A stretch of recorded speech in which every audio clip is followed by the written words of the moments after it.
ജോയലും കാശിയും ജോബിനും നേരെ പോയത് ഹോസ്പിറ്റലിലേക്ക് തന്നെയാണ്.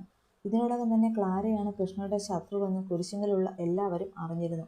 അവളുടെ കാര്യത്തിൽ വെറുപ്പ് തോന്നിയെങ്കിലും മാത്യൂസിനെ ഓർക്കുമ്പോൾ എല്ലാവർക്കും സഹതാപം തോന്നി. അയാൾക്ക് ആകെ ഉണ്ടായിരുന്നത് ക്ലാര മാത്രമായിരുന്നു.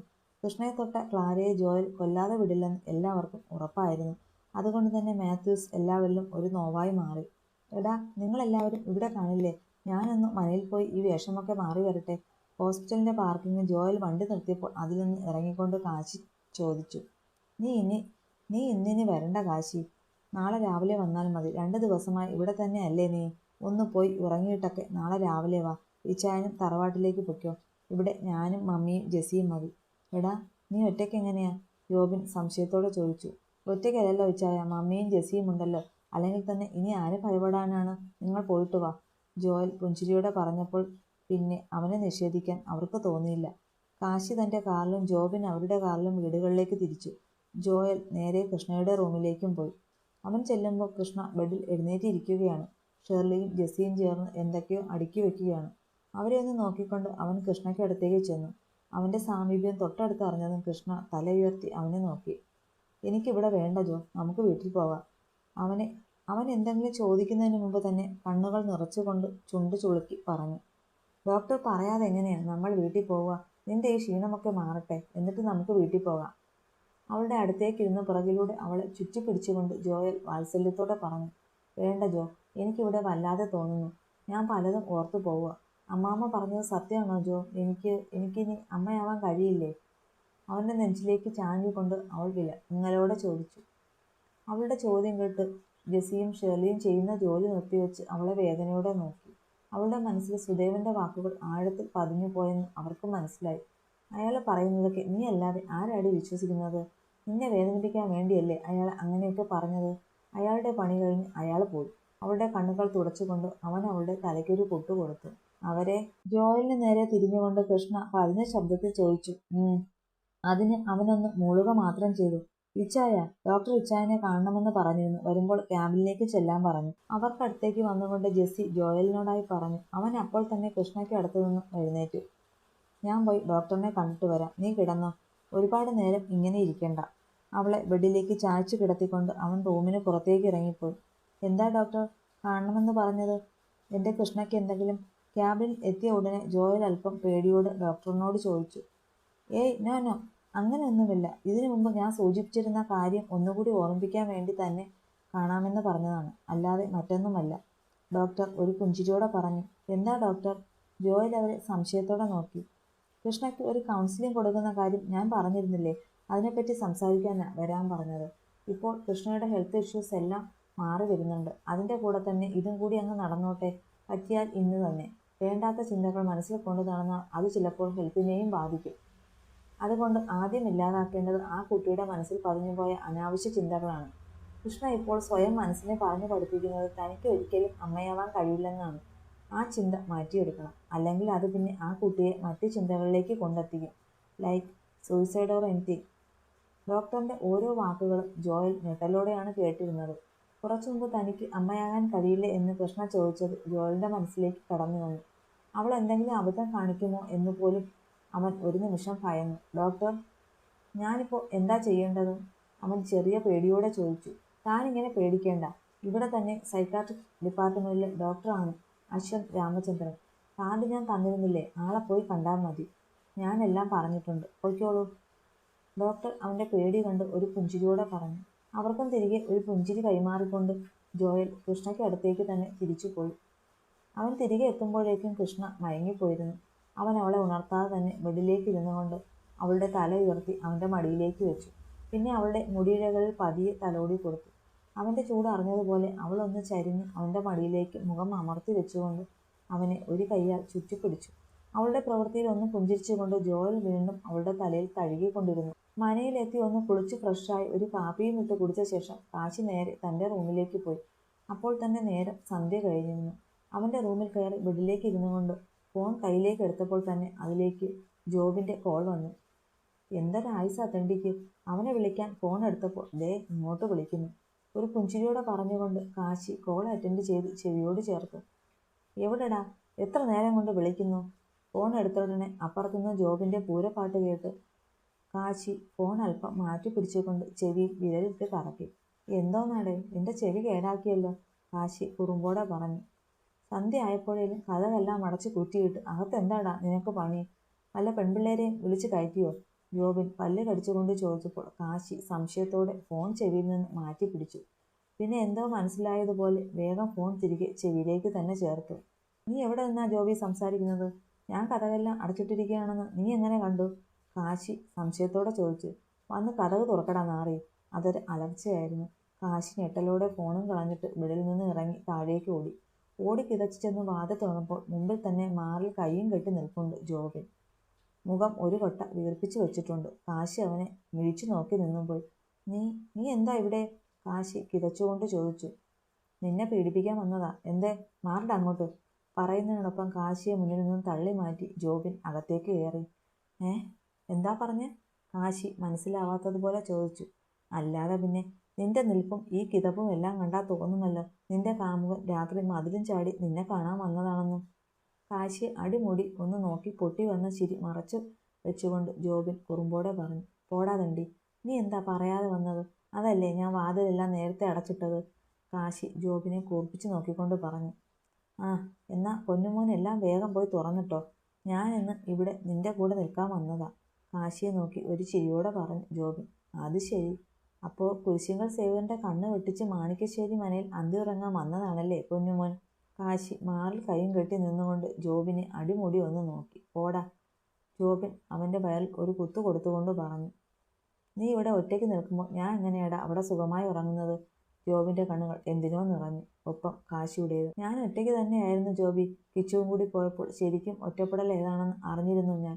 അപ്പോഴും മനസ്സിൽ നിന്ന് ആ ചിന്ത മാറ്റിയിരുന്നത് ജെസ്സി. അവളുടെ ഇടയ്ക്കിടയ്ക്കുള്ള വരവും ഫോൺ കോളുകളും മാത്രമായിരുന്നു ആ ഒറ്റപ്പെടലിലും എനിക്കൊരു ആശ്വാസം. അവൾ എന്നെ വിളിക്കുന്നതും എന്നോട് വഴക്കിടുന്നതും എല്ലാം എൻ്റെ ആ ചിന്ത മാറാൻ വേണ്ടിയാണെന്ന് എനിക്കും നന്നായി അറിയാം. ജെസ്സിയുടെ ഓർമ്മയിൽ കാശിയുടെ ചുണ്ടും പുഞ്ചിരിച്ചു. അത് ജോബിനും ഒരു ചിരിയോടെ നോക്കി നിന്നു. അതൊക്കെ അവിടെ നിൽക്കട്ടെ, സെഞ്ചുറിയൊക്കെ പിന്നെ. ഇപ്പോൾ തിന്നാൻ വല്ലതും ഉണ്ടെങ്കിൽ താ, എനിക്ക് വിശക്കുന്നു. വയറ് തടവിക്കൊണ്ടുള്ള ജോബിൻ്റെ പറച്ചിൽ കേട്ട് കാശി ഉറക്കെ ചിരിച്ചുപോയി. ആ ചിരിയിൽ ജോബിനും പങ്കുചേർന്നു. ആ ദിവസം വരെ അനുഭവിച്ചു കൊണ്ടിരുന്ന വേദനകളെല്ലാം അവിടെ ഇറക്കി വയ്ക്കുകയായിരുന്നു അവർ. നാളുകൾക്ക് ശേഷം കാശിയും ഒരുമിച്ചുള്ള ഓരോ നിമിഷവും ആസ്വദിക്കുകയായിരുന്നു ജോബിൻ. തെറ്റിദ്ധാരണയുടെ പേരിൽ അവനെ അകറ്റി നിർത്തിയതിലുള്ള കുറ്റബോധം അപ്പോഴും അവൻ്റെ ഉള്ളിലുണ്ടായിരുന്നു. ഇനിയുള്ള ജന്മങ്ങളിലും തനിക്ക് ചങ്ങാതിയായി കാശിയെ തന്നെ കിട്ടണമേ എന്ന് അവൻ ഓരോ നിമിഷവും മനമുരുകി പ്രാർത്ഥിക്കുകയായിരുന്നു. എന്നെ എവിടേക്കാ ജോ കൊണ്ടുപോകുന്നത്? തന്നെ ചേർത്ത് പിടിച്ചിരിക്കുന്ന ജോയലിൻ്റെ കയ്യിൽ മുറുകെ പിടിച്ചുകൊണ്ട് കൃഷ്ണ സംശയത്തോടെ ചോദിച്ചു. നമ്മളൊരു ഡോക്ടറിനെ കാണാനാണ് പോകുന്നത്. ഡോക്ടറിന് നിന്നോട് സംസാരിക്കണമെന്ന് പറഞ്ഞു. നീ ഞങ്ങളോട് ചോദിച്ചുകൊണ്ടിരിക്കുന്ന ചോദ്യത്തിനുള്ള ഉത്തരം അവിടെ കിട്ടും. അവളെ ചേർത്ത് പിടിച്ച് മുന്നോട്ട് നടന്നുകൊണ്ട് തന്നെ ജോയൽ അവൾക്കുള്ള മറുപടി കൊടുത്തു. എന്ത് ചോദ്യം? ഞാൻ അതിന് ഒന്നും ചോദിച്ചില്ലല്ലോ ജോ. കൃഷ്ണ നിഷ്കളങ്കമായി ചോദിച്ചുകൊണ്ട് അവനെ നോക്കി. അവളുടെ നോട്ടം കണ്ട് ജോയൽ അവളെ കൂർപ്പിച്ചു നോക്കി. ഇല്ലേ, നീ ഒന്നും ചോദിച്ചില്ലേ? ജോയൽ അവളെ പറപ്പിച്ചൊന്ന് നോക്കിക്കൊണ്ട് ചോദിച്ചു. അവൻ്റെ നോട്ടം കണ്ട് കൃഷ്ണ ഇല്ലെന്ന് തലയാട്ടി. ഇന്ന് നീ തന്നെ ഒരു 100 വട്ടം ചോദിച്ചില്ലേ നിനക്കിനി അമ്മയാവാൻ കഴിയില്ലേ എന്ന്? എന്നിട്ട് ഇല്ല എന്ന് നുണ പറയുന്നോടി മൂങ്ങേ. ജോയൽ അവളെ നോക്കി കണ്ണുരുട്ടി. അതെനിക്ക് പേടി തോന്നുന്നു ജോ. അമ്മമ്മ പറഞ്ഞില്ലേ എനിക്കിനി അമ്മയാവാൻ കഴിയില്ലെന്ന്? മനുവേട്ടനും പറഞ്ഞു. ഞാൻ മമ്മിയോടും റോസി ആൻറ്റിയോടും ചെറിയമ്മയോടും ഒക്കെ ചോദിച്ചു അവർ പറഞ്ഞത് സത്യമാണോ എന്ന്. പക്ഷേ ആരും അതിന് മറുപടി തന്നില്ല. എല്ലാവരും എന്നെ നോക്കി കരഞ്ഞു. അതിനർത്ഥം അമ്മാമ്മ പറഞ്ഞത് സത്യമാണെന്നല്ലേ? കൃഷ്ണ ഒന്ന് തേങ്ങി. നിന്നെ ചികിത്സിക്കുന്ന ഡോക്ടർ പറയുന്നതാണോ അതോ വെളിവും വെള്ളിയാഴ്ചയും ഇല്ലാതെ നിന്റെ അമ്മാമ്മ പറയുന്നതാണോ നിനക്ക് വിശ്വാസം? ജോയൽ അവളെ നോക്കി കണ്ണുരുട്ടി. അവൻ്റെ ചോദ്യത്തിന് മറുപടി ഉണ്ടായിരുന്നില്ല കൃഷ്ണയുടെ പക്കൽ. ഡോക്ടർ പറയുന്നത് വിശ്വസിക്കാൻ അവളുടെ മനസ്സ് പറയുമ്പോഴും തലച്ചോറ് പറയുന്നത് സുദേവൻ പറയുന്നത് വിശ്വസിക്കാനാണ്. അതിനൊരു ഉത്തരം കണ്ടെത്താൻ ഇനിയും കഴിഞ്ഞിട്ടില്ല അവൾക്ക്. കൃഷ്ണയെ ചേർത്ത് പിടിച്ച് ജോയൽ ചെന്ന് നിന്നത് അശ്വന്ത് രാമചന്ദ്രൻ സൈക്കാട്രിസ്റ്റ് എന്നെഴുതിയ ക്യാബിന് മുന്നിലായിരുന്നു. കൃഷ്ണയും ആ പേര് കണ്ടിരുന്നു. അവൾ സംശയത്തോടെ ജോയലിനെ നോക്കി. ജോ, എന്തിനാ എന്നെ ഇവിടേക്ക് കൊണ്ടുവന്നത്? എനിക്ക് എന്തെങ്കിലും പ്രശ്നമുള്ളതായി നിനക്ക് തോന്നിയോ? കൃഷ്ണയുടെ വാക്കുകൾ വല്ലാതെ ഇടറിപ്പോയിരുന്നു. അവളുടെ കണ്ണുകൾ നിറഞ്ഞു കലങ്ങി. അവളുടെ ചോദ്യത്തിൽ ജോയലിൻ്റെ നെഞ്ചും ഒന്ന് പിടഞ്ഞുപോയി. അവളെ നോക്കും തോറും അവൻ്റെ കണ്ണുകൾ നിറഞ്ഞു വന്നു. പ്രശ്നം നിനക്കല്ലടി, എനിക്കാണ്. ഓരോ തവണ നീ എന്നോട് ഓരോ ചോദ്യം തന്നെ ആവർത്തിച്ച് ചോദിക്കുമ്പോൾ നിനക്ക് തരാൻ ഉത്തരമില്ലാതെ വീർപ്പ് മുട്ടുകയാണ് ഞാൻ. അതിന് പരിഹാരം കണ്ടെത്താതെ എനിക്ക് ഉറങ്ങാൻ പോലും കഴിയില്ല. നിന്റെ മനസ്സിൽ നിന്ന് ആവശ്യമില്ലാത്ത ചിന്തകൾ മാറ്റേണ്ടത് എൻ്റെ ആവശ്യമാണ്. എനിക്ക് വേണ്ടത് എൻ്റെ പഴയ കൃഷ്ണയാണ്. നീ എന്നോട് ക്ഷമിക്ക്. എനിക്ക് വേറെ വഴിയില്ല. പറഞ്ഞു കഴിഞ്ഞ് അവളുടെ മറുപടിക്ക് പോലും കാത്തു നിൽക്കാതെ ജോയൽ അവളുമായി ഡോക്ടറിന്റെ ക്യാബിനുള്ളിലേക്ക് കയറി. ഒരു പാവയെപ്പോലെ കൃഷ്ണയും അവനൊപ്പം നടന്നു. ആ ജോയൽ, വാടോ. അകത്തേക്ക് കയറി വന്ന ജോയലിനെ കണ്ടതും ഡോക്ടർ പരിചയഭാവത്തിൽ അവനെ വിളിച്ചു. അവൻ ഡോക്ടറിന് ഒരു പുഞ്ചിരി കൈമാറിക്കൊണ്ട് കൃഷ്ണയുമായി അശ്വന്തിന്റെ ടേബിളിന് മുന്നിൽ ഇട്ടിരിക്കുന്ന ചെയറുകളിലേക്ക് ഇരുന്നു. കൃഷ്ണ കണ്ണുകൾ മാത്രം ഉയർത്തി അശ്വന്തിനെ ഒന്ന് നോക്കി. ജോയലിന്റെ അത്രയും പ്രായം തോന്നിക്കുന്ന ഒരു ചെറുപ്പക്കാരനാണ് അശ്വന്ത്. നല്ല പൊക്കവും അതിനൊത്ത വണ്ണവും ഉള്ള സുമുഖനായ ഒരു ചെറുപ്പക്കാരൻ. കണ്ണുകളിൽ വച്ചിരിക്കുന്ന സ്പെക്സ് അവന്റെ ഭംഗി ഒന്നുകൂടി കൂട്ടുന്നുണ്ട്. ഇതാണോ തന്റെ മിസ്സസ്? കൃഷ്ണയെ നോക്കി പുഞ്ചിരിച്ചുകൊണ്ട് അശ്വന്ത് ജോയലിനോടായി ചോദിച്ചു. അതെ ഡോക്ടർ, അവനും ഒന്ന് പുഞ്ചിരിച്ചുകൊണ്ട് പറഞ്ഞു. എന്താ തന്റെ പേര്? ജോയലിന്റെ കയ്യിൽ മുറുകെ പിടിച്ചുകൊണ്ട് നിലത്തേക്ക് മിഴികളൂന്നി ഇരിക്കുന്ന കൃഷ്ണയുടെ മുന്നിലെ ടേബിൾ പേന വെച്ച് തട്ടിക്കൊണ്ട് അശ്വന്ത് ചോദിച്ചു. ശബ്ദം കേട്ട് ഞെട്ടിക്കൊണ്ട് കൃഷ്ണ അവന്റെ മുഖത്തേക്ക് നോക്കി. അവന്റെ ചോദ്യം പോലും അവൾ കേട്ടിരുന്നില്ല. അവൾ അവനെ ദയനീയമായി നോക്കി. എന്താ തന്റെ പേരെന്ന് അവളുടെ നോട്ടം കൊണ്ട് അശ്വന്ത് ഒന്നുകൂടി എടുത്തു ചോദിച്ചു. കൃഷ്ണ പല്ലവി. അവൾ പതിഞ്ഞ ശബ്ദത്തിൽ പറഞ്ഞു. നല്ല പേരാണല്ലോ. ഞാൻ അശ്വന്ത്. സ്നേഹമുള്ളവരൊക്കെ അച്ചു എന്ന് വിളിക്കും. താനും അങ്ങനെ വിളിച്ചോ? ഏട്ടൻ്റെ സ്ഥാനത്ത് എന്നെയും കണ്ടാൽ മതി. അപ്പോൾ എന്നോട് സംസാരിക്കാനുള്ള തൻ്റെ ഈ മടിയും മാറും. അവളുടെ പരിഭ്രമം നിറഞ്ഞ മുഖം കണ്ട് അശ്വന്ത് ഒരു പുഞ്ചിരിയോടെ പറഞ്ഞു. അവൻ പറഞ്ഞത് കേട്ട് കൃഷ്ണ ചെറുതായൊന്ന് പുഞ്ചിരിച്ചു. ഇങ്ങനെ പോലെ നന്നായിട്ട് ചിരിക്ക്. തൻ്റെ ചിരിയുടെ സ്റ്റോക്ക് തീർന്നു പോയെന്നൊക്കെ ജോയൽ എന്നോട് പറഞ്ഞത്. അതങ്ങനെയല്ലെന്ന് അങ്ങ് തെളിയിച്ചു കൊടുത്തേക്ക്. അശ്വന്ത് തമാശ രൂപേണ പറഞ്ഞപ്പോൾ കൃഷ്ണയാണോ എന്ന പോലെ ജോയലിനെ നോക്കി. അവൻ അവളെ നോക്കി കണ്ണ് ചിമ്മി കാണിച്ചു. അപ്പോഴും അവളുടെ കൈ ജോയലിന്റെ കയ്യിൽ മുറുകിക്കൊണ്ടിരുന്നു. അത് അശ്വന്തും കണ്ടിരുന്നു. കൃഷ്ണയ്ക്ക് എന്തൊക്കെയോ സംശയങ്ങളും അനാവശ്യ തോന്നലുകളും ഒക്കെ ഉണ്ടെന്ന് ഞാൻ അറിഞ്ഞല്ലോ. അതൊക്കെ സത്യമാണോ? അശ്വന്ത് ചോദിച്ചപ്പോൾ കൃഷ്ണ അല്ലെന്ന് തല ചലിപ്പിച്ചു കാണിച്ചു. അല്ലേ? എന്നിട്ട് ജോയൽ അങ്ങനെയല്ലല്ലോ എന്നോട് പറഞ്ഞത്. കൃഷ്ണ എന്തൊക്കെയോ മനസ്സിൽ വെച്ച് വിഷമിക്കുകയാണെന്നാണല്ലോ. എന്താ? ജോയലിനോട് പറയാൻ കഴിയാത്ത എന്തെങ്കിലും കാര്യം കൃഷ്ണയുടെ മനസ്സിലുണ്ടോ? അവൻ ചോദിച്ചപ്പോൾ അവൾ തല കുനിച്ചുകൊണ്ട് ഇല്ലെന്ന് തല ചലിപ്പിച്ച് കാണിച്ചു. ശരി. എന്നാൽ ഒരു കാര്യം ചെയ്യ്. കൃഷ്ണയുടെ സംശയം എന്താണെന്ന് വെച്ചാൽ എന്നോട് ചോദിക്ക്. ഞാനൊരു ഡോക്ടറല്ലേ. അപ്പോൾ തനിക്കുള്ള ഉത്തരം തരാൻ എനിക്ക് കഴിയും. മാറിൽ കൈകെട്ടി ചെയറിലേക്ക് ചാഞ്ഞിരുന്നുകൊണ്ട് അശ്വന്ത് പുഞ്ചിരിയോടെ പറഞ്ഞു. ജോയൽ കൃഷ്ണയിൽ തന്നെ കണ്ണുകൾ അർപ്പിച്ചിരിക്കുകയാണ്. അവളുടെ കണ്ണുകൾ നിറയുന്നത് അവനിൽ അസ്വസ്ഥത പടർത്തി. അവൻ അശ്വന്തിനെ ദയനീയമായി നോക്കി. അവൻ പുഞ്ചിരിച്ചുകൊണ്ട് ജോയലിനെ കണ്ണ് ചിമ്മി കാണിച്ചു. പറയ് കൃഷ്ണ, എന്താ തൻ്റെ മനസ്സിൽ? തന്നെ അലട്ടുന്നത് എന്ത് പ്രശ്നമാണെങ്കിലും എന്നോട് പറയും. അത് എനിക്കിനി അമ്മയാവാൻ കഴിയില്ലെന്ന് പറഞ്ഞ്. അത് പറയുമ്പോൾ കൃഷ്ണയുടെ ചുണ്ടുകൾ വിരുമ്പിപ്പോയിരുന്നു. ആര് പറഞ്ഞു? അമ്മാമ്മ. അയാൾ പറയുന്നതെല്ലാം കൃഷ്ണ വിശ്വസിക്കാറുണ്ടോ? ഇല്ല. ആ, എന്നിട്ടാണോ ഇത് വിശ്വസിച്ചത്? അശ്വന്ത് കളിയോടെ ചോദിച്ചപ്പോൾ കൃഷ്ണ തൻ്റെ നിറഞ്ഞ കണ്ണുകൾ ഉയർത്തി അവനെ ഒന്ന് നോക്കി. ജോയൽ, ഇനി കുറച്ച് സമയം ഒന്ന് പുറത്തേക്ക് നിൽക്ക്. ഞങ്ങൾ തനിച്ചൊന്ന് സംസാരിക്കട്ടെ. അശ്വന്ത് പറഞ്ഞപ്പോൾ ജോയൽ ചെയറിൽ നിന്ന് എഴുന്നേൽക്കാൻ തുടങ്ങി. പക്ഷേ അവൻ എഴുന്നേൽക്കുന്നതിന് മുമ്പ് കൃഷ്ണയുടെ കൈകൾ ശക്തിയോടെ അവനിൽ മുറുകി. പോവല്ലേ ജോ, ഞാൻ ഒറ്റയ്ക്ക്. എനിക്ക് പേടിയാ. നിങ്ങളോട് പറയുന്നത് തൻ്റെ പെണ്ണിൻ്റെ മുഖം കണ്ടതും ജോയൽ ദയനീയമായി അശ്വന്തിനെ നോക്കി. പക്ഷേ അവൻ ഇപ്പോഴും പുഞ്ചിരിക്കുകയാണ്. കൃഷ്ണ ജോയലിനെ ജോ എന്നാണോ വിളിക്കാറ്? അവൻ്റെ ചോദ്യത്തിന് അവളൊന്ന് മൂളി. ഒത്തിരി ഇഷ്ടമാണോ തനിക്ക് ഇയാളെ? അതെ. അവൻ്റെ ചോദ്യത്തിന് ഉടനടി കൃഷ്ണയുടെ മറുപടി കിട്ടിയിരുന്നു. ഇയാൾ പറയുന്നതെല്ലാം താൻ വിശ്വസിക്കുമോ? വിശ്വസിക്കും. എന്നിട്ടെന്താ തനിക്ക് അമ്മയാവാൻ കഴിയുമെന്ന് ജോയൽ പറഞ്ഞിട്ട് താൻ വിശ്വസിക്കാത്തത്? അശ്വത്തിൻ്റെ ചോദ്യത്തിന് മറുപടി ഇല്ലാതെ ഇരുന്നു പോയി കൃഷ്ണ. ദാ ഇത് പിടിക്ക്. തൻ്റെ വജനൽ സ്കാനിങ്ങിൻ്റെ റിപ്പോർട്ടാണിത്. തന്നെ ട്രീറ്റ് ചെയ്യുന്ന ഡോക്ടറാണ് എനിക്കിത് തന്നത്. ഇതിലെവിടെയും ഞാൻ കണ്ടില്ലല്ലോ കൃഷ്ണയ്ക്ക് അമ്മയാവാൻ കഴിയില്ലെന്ന് എഴുതിയിരിക്കുന്നത്. അതെവിടെയാണ് എഴുതിയിരിക്കുന്നതെന്ന് കൃഷ്ണ എനിക്കൊന്ന് കാണിച്ചു തന്നേ. റിപ്പോർട്ട് അവളുടെ കയ്യിൽ വെച്ചുകൊണ്ട് അശ്വന്ത് പറഞ്ഞു. കൃഷ്ണ വിറയ്ക്കുന്ന കൈകളോടെ അത് വാങ്ങി മറിച്ചു നോക്കി. ഇതിലില്ല, അവൾ ഇടർച്ചയോടെ പറഞ്ഞു. അതിലില്ലെന്ന് എനിക്കും അറിയാം. അത് കുറിച്ചിട്ടിരിക്കുന്നത് തൻ്റെ മനസ്സിലല്ലേ. പിന്നെ എങ്ങനെ ഇതിൽ കാണാനാ? അശ്വന്ത് ചെയറിൽ നിന്ന് എഴുന്നേറ്റ് കൃഷ്ണയ്ക്കടുത്തേക്ക് വന്നു നിന്നുകൊണ്ട് പറഞ്ഞു. അവൻ്റെ വാക്കുകളിൽ കൃഷ്ണയുടെ തല താന്നു.